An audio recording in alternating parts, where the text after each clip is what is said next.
Hey everyone, Tin Man here, back with some more Dota Underlords. Gonna be playing some ranked knockout mode. Haven't had too terribly much opportunity to really play a lot of knockouts and rank up in it, so hopefully we can do well today and see where that gets us.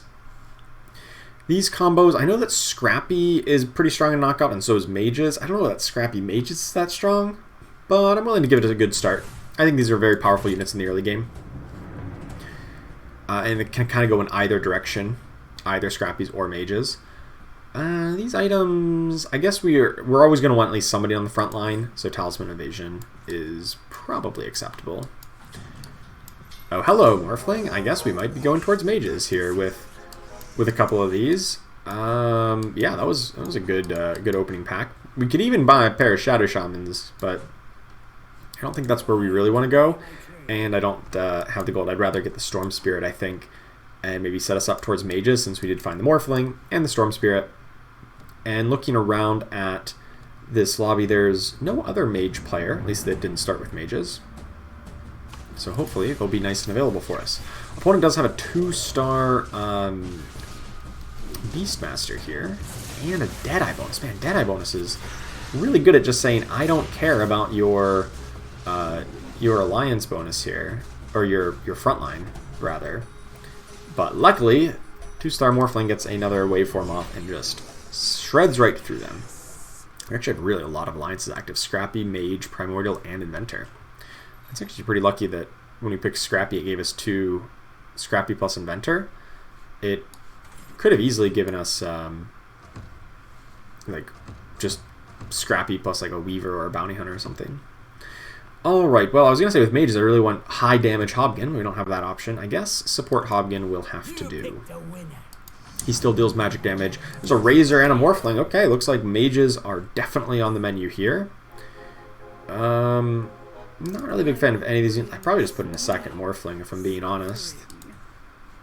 And I want to make sure this Talisman Evasion is on the Morphling, because as long as he survives, I think we win the fights.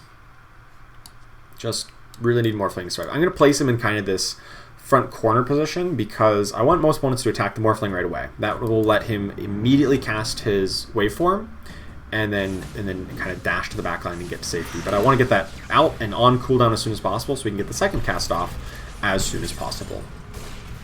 And he's not really in fear of dying because he's going to dash away well before he takes enough damage, especially with the Talisman of Evasion. Perfect, so we get that win there quite convincingly. Off to a really good start with lots of, you know, if you can get to this point with 4 hearts, not only does it allow you to scout out your next round opponent, so my next round opponent is going to be somebody who has Deadeye, Heartless Hunters. I can actually just go and check them out here in a second. I think I actually want to pick up Barricade. If I'm going to be this kind of Mage comp where I just want to like kind of stack in the back and not let anybody get to me. Especially this Bloodseeker. Just make it harder for him to get to me.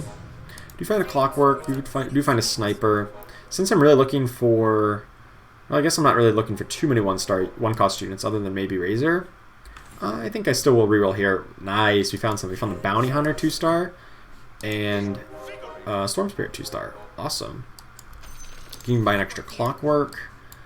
Probably don't need a lot of these guys. We might just run with like 2... I'm just thinking of what I need to sell off. I can sell off the Nyx Assassin and Shadow Shaman to clear up my bench here.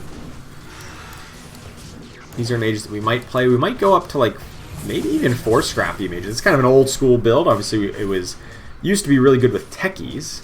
That's not really a thing anymore. So we'll see if. Oh no!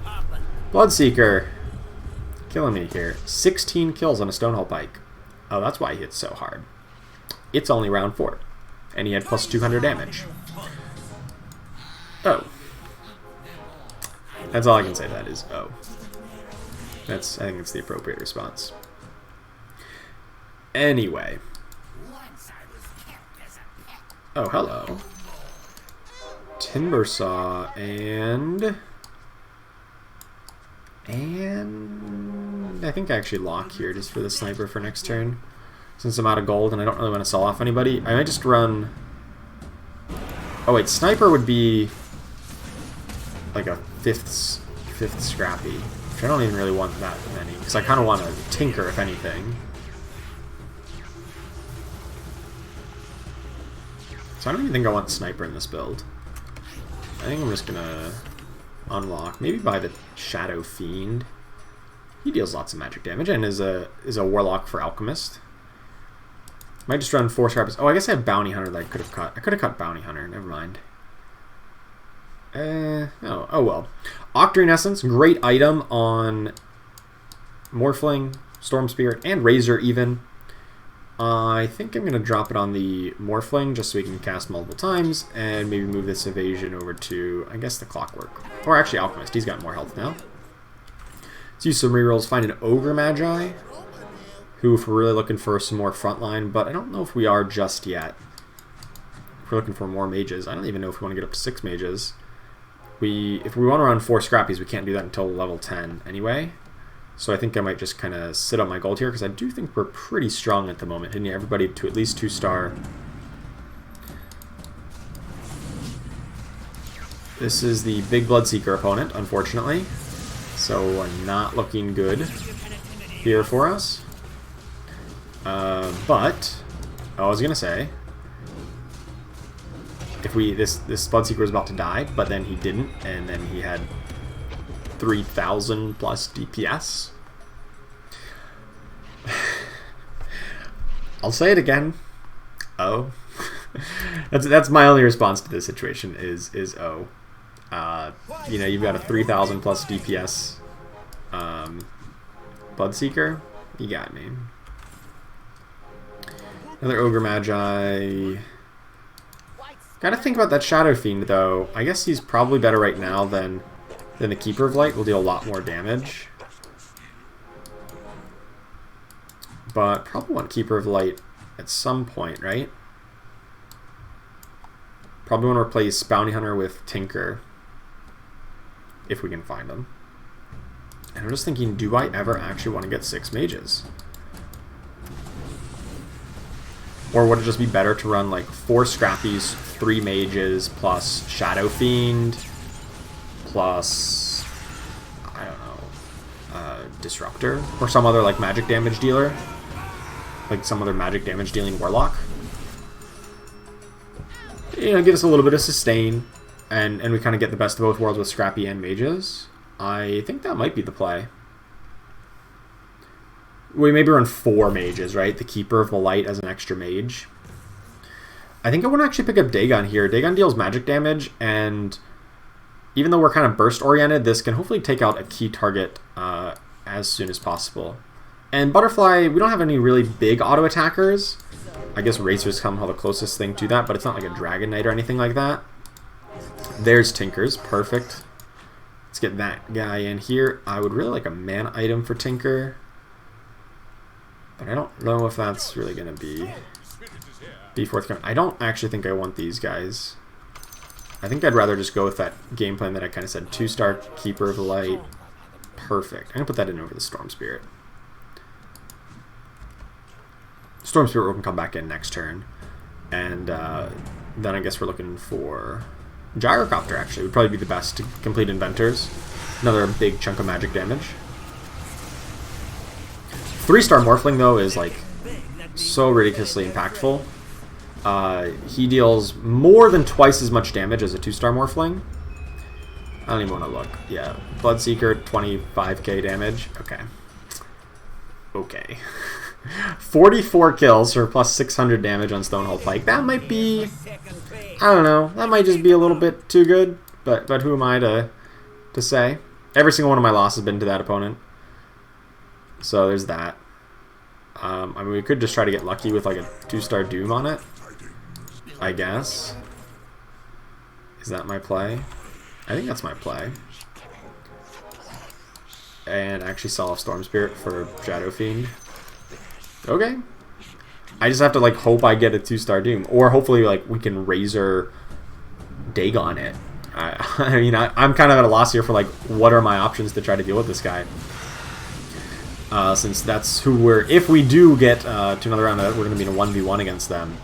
So we'll have to see if that's actually who we're, if we can get there. It looks like we can. We can eliminate this other opponent.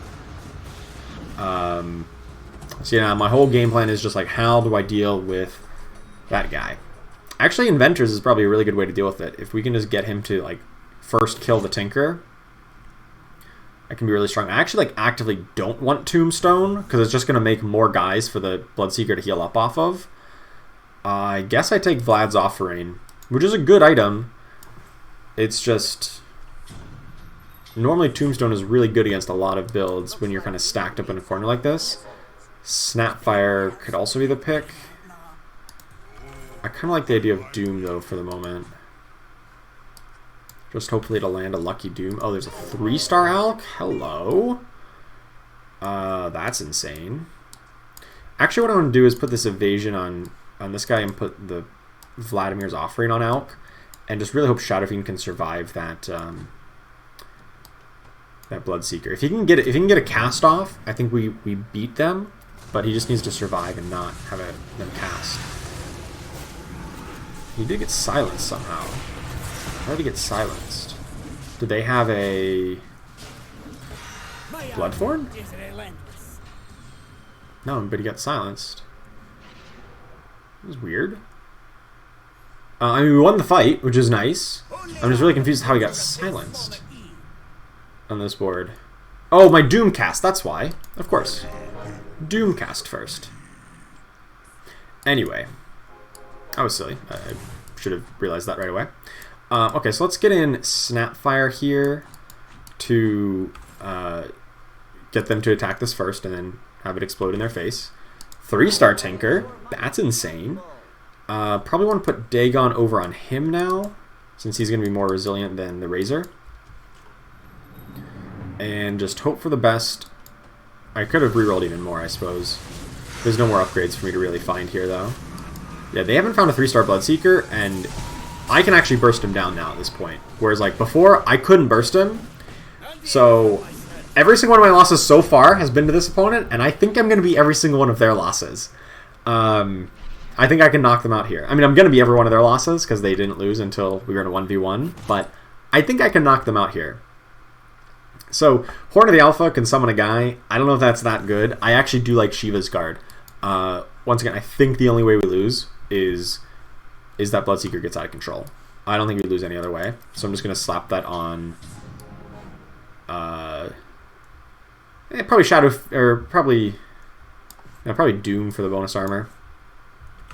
And then now we just start rerolling for 3 stars. Hopefully find a Gyrocopter instead of this Snapfire. But in the meantime, I don't even care for Dragon Knight. We're looking for Gyrocopter. Or 3-star Coddle. We just wanted Inventor, so that whenever they're killing my Timber Saws and whatnot, they just explode. And my whole board, except for the Snapfire, is now 3-starred. So, that's pretty good. Nice, the Snapfire also baited the Pudge Hook, which was really nice. Like, there's... The Pudge Hook was, like, not gonna hit anybody that relevant. Oh no, there is the 3-star Bloodseeker.